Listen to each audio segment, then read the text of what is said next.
ଆଜିର ବଡ଼ ଖବର, ନୂଆ ଅପଡେଟ୍। ଆଜିର ପାଣିପାଗ ଖବର, 4 ଦିନ ବର୍ଷିବ। ଏହି ସବୁ ଜିଲ୍ଲାକୁ ଦିଆଗଲା ସତର୍କବାଣୀ। ତ ଫ୍ରେଣ୍ଡସ୍, ସମ୍ପୂର୍ଣ୍ଣ ଖବର ଜାଣିବା ପୂର୍ବରୁ ଆପଣମାନେ ଯଦି ଆମ ଚ୍ୟାନେଲକୁ ପ୍ରଥମ ଥର ପାଇଁ ଆସିଛନ୍ତି ତାହେଲେ ଆମ ଚ୍ୟାନେଲକୁ ସବସ୍କ୍ରାଇବ କରନ୍ତୁ ଓ ଲାଇକ୍ କରନ୍ତୁ ଓ ଯଦି ପାରୁଛନ୍ତି ଆପଣମାନଙ୍କ ସାଙ୍ଗମାନଙ୍କ ସହିତ ସେୟାର କରନ୍ତୁ।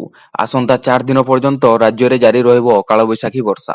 ଦକ୍ଷିଣ ଅଭ୍ୟନ୍ତରୀଣ ଜିଲ୍ଲାରେ ଆଜି କାଳବୈଶାଖୀ ପ୍ରଭାବ ଅଧିକ ହେବା ସମ୍ଭାବନା ରହିଛି। ଆଜି ପାଇଁ 6 ଜିଲ୍ଲାକୁ ଅରେଞ୍ଜ ୱାର୍ଣ୍ଣିଂ ଏବଂ 13 ଜିଲ୍ଲାକୁ ୟେଲୋ ୱାର୍ଣ୍ଣିଂ ଜାରି କରାଯାଇଛି। ସେହି ଜିଲ୍ଲାଗୁଡ଼ିକ ହେଉଛି ଗଞ୍ଜାମ, ଗଜପତି, ରାୟଗଡ଼ା, ନବରଙ୍ଗପୁର, କଳାହାଣ୍ଡି, କନ୍ଧମାଳ ଜିଲ୍ଲାକୁ ଜାରି ହୋଇଛି ଅରେଞ୍ଜ ୱାର୍ଣ୍ଣିଂ।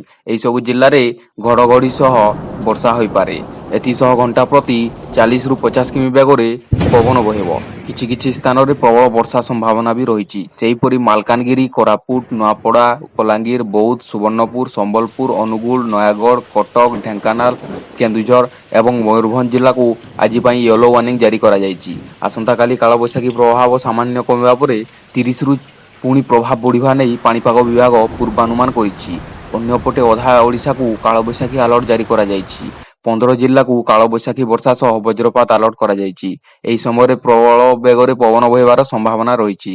କେନ୍ଦୁଝର, ମୟୂରଭଞ୍ଜ, ବାଲେଶ୍ୱର, ଭଦ୍ରକ, ଢେଙ୍କାନାଳ, ଯାଜପୁର, କଟକ, ନୟାଗଡ଼, ଖୋର୍ଦ୍ଧା, କନ୍ଧମାଳ, ଗଜପତିକୁ ସତର୍କତା ଜାରି କରାଯାଇଛି। ସେହିପରି ଗଞ୍ଜାମ, ରାୟଗଡ଼ା, କୋରାପୁଟ ଜିଲ୍ଲାକୁ ମଧ୍ୟ ସତର୍କ ସୂଚନା ଜାରି କରିଛି ପାଣିପାଗ ବିଭାଗ। ଭୁବନେଶ୍ୱରରେ ମଧ୍ୟ କୁଆପଥର ବର୍ଷା ସହ ଘଡ଼ଘଡ଼ି ହେବାର ସମ୍ଭାବନା ରହିଛି। ସେହିଭଳି ତାଳଚେରରେ ଏବେ 38.0 ଡିଗ୍ରୀ ସେଲସିୟସ୍ ସର୍ବୋଚ୍ଚ ତାପମାତ୍ରା ରେକର୍ଡ ହୋଇଛି। ଆଜି ଅଭ୍ୟନ୍ତରୀଣ ଓଡ଼ିଶାରେ ସ୍ୱାଭାବିକଠାରୁ 2ରୁ 4 ଡିଗ୍ରୀ କମ୍ ତାପମାତ୍ରା ରହିଛି। ତ ଫ୍ରେଣ୍ଡସ୍, ଆମ ଚ୍ୟାନେଲକୁ ଦୟାକରି ଲାଇକ୍ କରନ୍ତୁ ଓ ସେୟାର କରନ୍ତୁ ଓ ସବସ୍କ୍ରାଇବ୍ କରନ୍ତୁ।